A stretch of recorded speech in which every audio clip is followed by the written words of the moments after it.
the person who told me that they want to be a manager one day. I'm not going to put him over in the back corner because he's the new barber. I want him up front next to the person so he can get he's going to watch. He's going to learn. As he's rubbing off of that person, that's going to just deposit on him. What do you think happens when he's off for the day? Who's the next go-to person? Him. And my shops currently, to this day, and I have not been in my shops full-time since 2008. I go on 1 day a week. 1 day a week. That's a good thing. When I'm away from the business, what happens is this person's developing this person. No, why? Because I helped develop that person. And then collectively, we help this person. And then collectively, we help this person. Well, why do you think I ain't been in my business since 2008?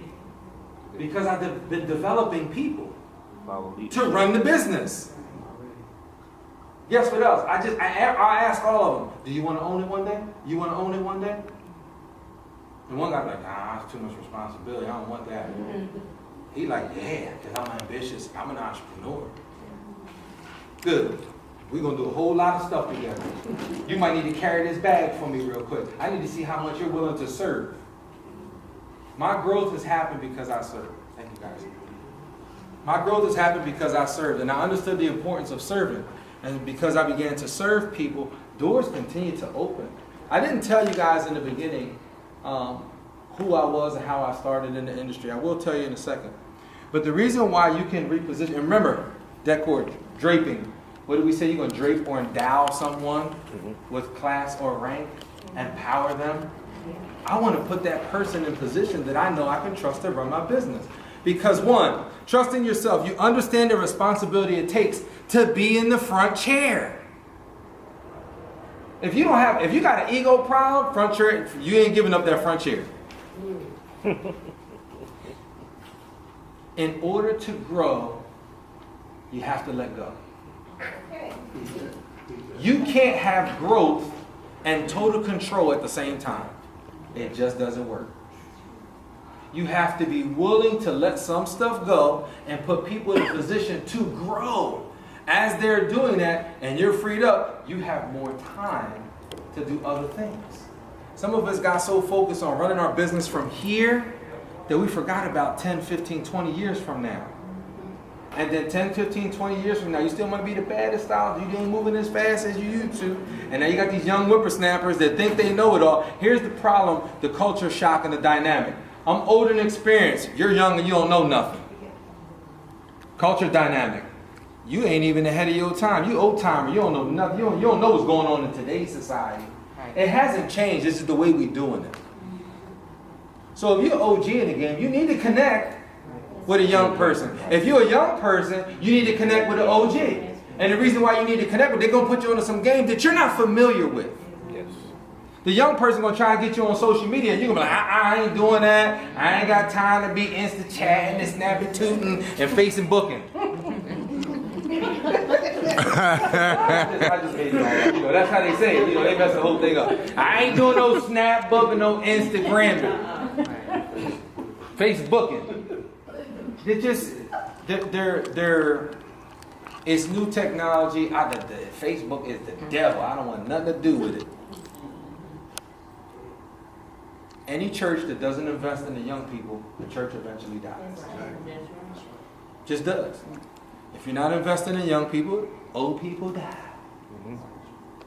No youth program, they don't get old. Young people have sex and have more children. Evolution of the church. Where people watch church now? Yes, sir. We need to be able to connect with the younger person so we can learn new stuff. Younger people, you need to be willing to listen to older people who have some experience, because they're going to put something on that you just didn't consider because you're used to doing it your way. Evolution of entrepreneurship. You trust yourself because you know the responsibility it takes to do the job. Delegating tasks and authority. And delegating tasks. I got a 10-year-old, a 6-year-old, a 21-year-old, and a 10-month-old grandbaby. Thank you. Appreciate you. Nobody said nothing. Congrats. I'm leaving. And all girls, every single one of them. Yeah, right. So when my 21-year-old was 17, she actually obviously had greater responsibility than the 10-year-old who at the time was 8, 7, 6, something like that. But there's tasks. I need the kitchen, I need the steps, I need the bathroom done. Tasks. I come home, kitchen's done, steps is done, nobody did the bathroom, they did, yeah, I had to flip it this way. They had but they did the living room. And then they did the laundry and folded it and put it away. Are they wrong? Yes. Why? They didn't do what I asked. Because they didn't do what I asked you to do. Now, if you did what I asked you to do and you did the other stuff, we're going to Disney. Right. Wonderful. You get bonus. Oh, I love you, the most amazing kid. I didn't even ask you to do that. You're so fantastic. Delegating tasks. I talked earlier. Do now, delegate, delay. Delegating tasks. It's your responsibility to get this done. Delegating this task to you. Then there's delegating authority. Authority is different. 17-year-old. Here's the house key. I'm going out. I don't want nobody in the house. I don't want you on the phone after a certain time. Make sure the kids go to bed and showered up before I get back. That's authority. Then I say to the little one, I don't hear nothing. If she tells me that you did it, you get it when I get home. Authority has been given to this person to manage the house. Some of you are so afraid of letting go and putting people in management because you're afraid that when you put that person in management, they're going to mess up. You got to give them room to mess up. Right. Guess what my 17-year-old is going to do? She's going to be on the phone after hours. She better not let nobody in the house. You better not get somebody coming in the house though, right? You follow me though? You know they're going to mess up. It's a teachable moment to prepare them for when life really punches them in the face.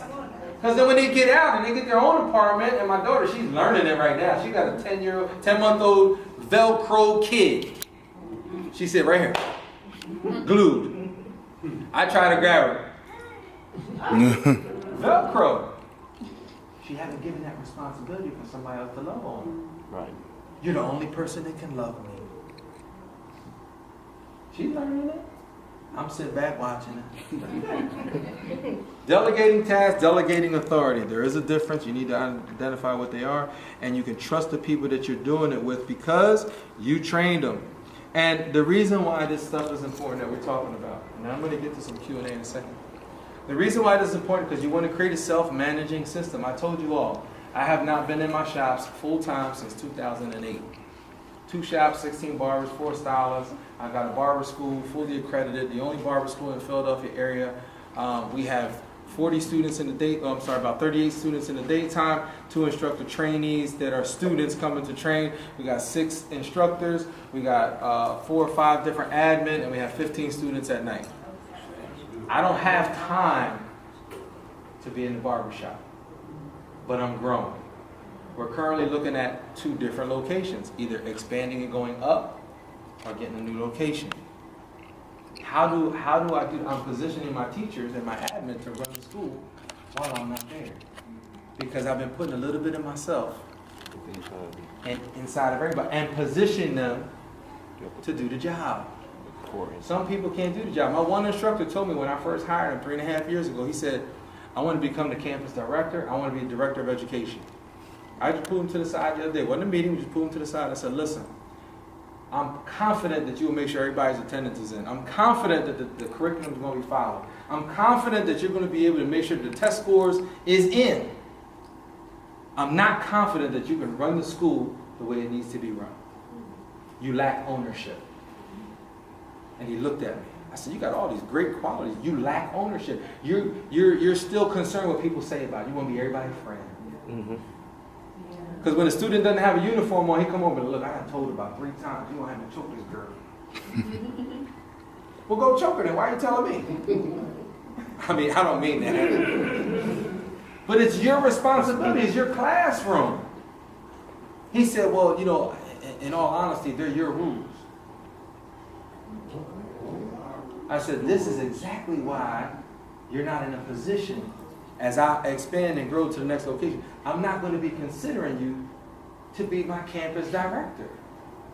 Now, if you want to, there's room for change. We ain't going nowhere yet. But I need to tell you now, because if you want it, you're going to position yourself to do it. Absolutely. Comment box. Yeah, suggestion box. Look, when I said it to him,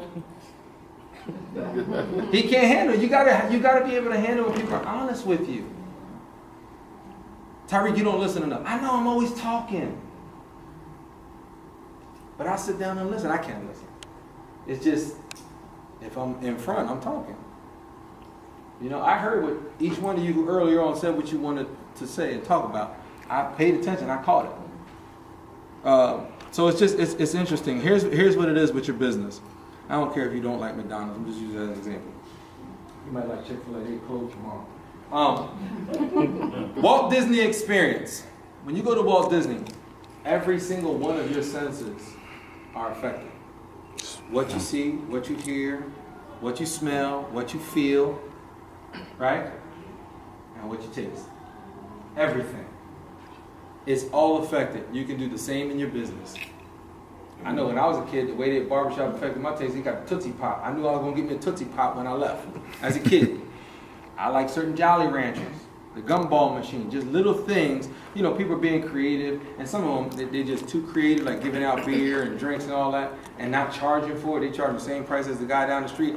That is foolery. I'm not saying not to do it, but you got to monetize it. Yeah, obviously you can't sell the alcohol, but it got to be increased in the experience. You got to recuperate that somehow. Right.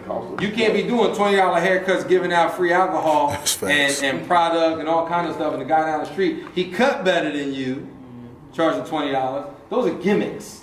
Mm-hmm. However, I think they're also essential in trying to create a whole experience. You got to find out where you fit and how you're going to monetize that stuff, because there's a cost associated with it. You want to give a Walt Disney experience and you want to McDonald's it. So when I say McDonald's it, we know that McDonald's is one of the largest franchises in the world. They're all over the place. But what you're going to get, McDonald's down here in Louisiana, McDonald's in Pennsylvania, McDonald's in California. Now you might get some other stuff in China and in Puerto Rico. I don't know. I know they had Tostones one time. I was in Puerto Rico McDonald's. I had Tostones. We don't have that back home. But it's the culture thing. But the burger gonna be the same. Fries gonna be the same. Soda gonna be the same. They got systems in place. I'm gonna tell you what that system looks like. How you doing? What's your name? How are you doing? What would you like today? Boom. Oh, number 2. Yep, no problem. You like drink? Boom, boom. What do they do in the meantime? They're gonna turn around, put that cup right there, hit the little medium button. They're gonna grab your little fries, put your little tray. Excuse me, step to the side. How you doing? Can I help you for a second? Yeah. What would you like? Boom, boom, boom, boom, boom. They put it in there. Put the next person's drink there. Boom. Hit the button. They take your drink, your food. Thank you. See you gone. It's a system. It's a system. Now, probably not the best example of the experience in the system. However, it's a system. How do you create a self-managing system? You put a little bit of yourself in your training and your staff and your people. Stop hiring people because they can cut hair really well, or because she's real pretty and does the best lashes, or because he gives the tightest fades, but he comes and smells like weed, he's late. You know, you're not taking time to train and develop the type of people. I've turned people down. As a matter of fact, currently I got 4 empty chairs. 4 people left. 2 people went to open up their own business, which is fine. 2 other people went to work. One worked in a suite, and one said, you know, he moved to California actually. So I got 4 different people who left. That's close to about $50,000 that I'm losing in a year from the budget. But I ain't put nobody in the chair yet, because I don't have a manager in place to develop that person. So right now, because the managers left, they did their own things. As natural evolution of business takes place,